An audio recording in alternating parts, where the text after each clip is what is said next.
This time-lapse shows exactly what it looks like to map a defined mathematical space. Graphing complex math can feel abstract, but as you can see, the outcome is precise and visually satisfying. By the end of this video, you will confidently and flawlessly graph a specific system of inequalities. X plus y is less than or equal to 5, x is greater than or equal to 0, and y is greater than or equal to 0. To follow along and complete this task, you will need 3 basic physical tools: a piece of graph paper, a clear ruler, and a pencil. Before we draw, we have to establish what we are drawing. An equation with 2 variables locks you into a single exact line of correct answers. An inequality compares quantities using symbols like less than or greater than. Because we are comparing values rather than matching them exactly, we are no longer drawing a single path. We are mapping out regions of infinite possibilities. Step 1. Find the boundary. We temporarily replace the inequality symbol with an equal sign, making it x plus y equals 5.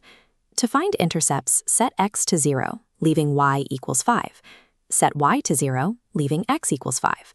Check your physical graph paper. You should now have 2 clearly marked dots plotted at those exact coordinates. This legend shows the rule for step 2, choosing the line type. A common mistake is blindly drawing a solid line for every problem. Strict inequalities use a dashed line, while inclusive ones use a solid line. Back on our coordinate plane, our original inequality contains or equal to. Because of that, you can take your ruler and connect your 2 plotted points with a solid, continuous line. This single boundary line splits the coordinate plane in half. One side contains statements that make our inequality true. The other contains mathematical falsehoods. Our next challenge is determining which of those 2 halves is the correct side to shade.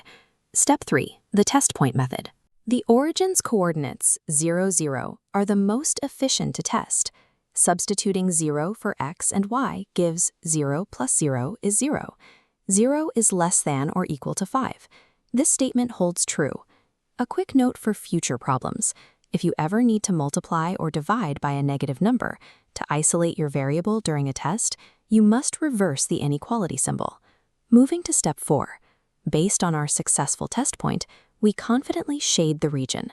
Since the origin proved true, shade the entire side of the boundary line containing the origin. This sweeping blue shade represents infinitely many correct answers. It proves that linear inequalities do not point to a single number, but define wide boundaries for acceptable outcomes. Real-world scenarios rarely operate on just one rule. To find a specific solution, we have to apply a system of constraints.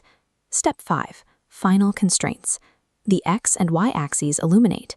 X greater than or equal to 0 eliminates negative horizontal space. Y greater than or equal to 0 wipes out negative vertical space. The remaining area intensifies into a dark blue triangle. This final overlapping geometric shape is called the feasible region. This feasible region represents the complete set of coordinates that satisfy every individual constraint in the system simultaneously. Any point located within this shaded area is a valid solution for all 3 inequalities at once. Take a look at your graph paper and compare it to the correct outcome on screen. You should see a solid boundary line hitting the 5s on both axes, and a neatly shaded triangle locked into the bottom left corner of the first quadrant. Here is the universal protocol. Find your intercepts, check your line type, test the origin, and shade the feasible region.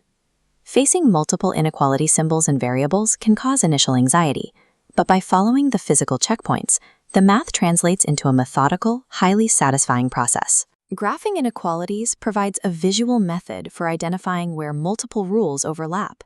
This geometric approach reveals the entire range of valid solutions at a single glance.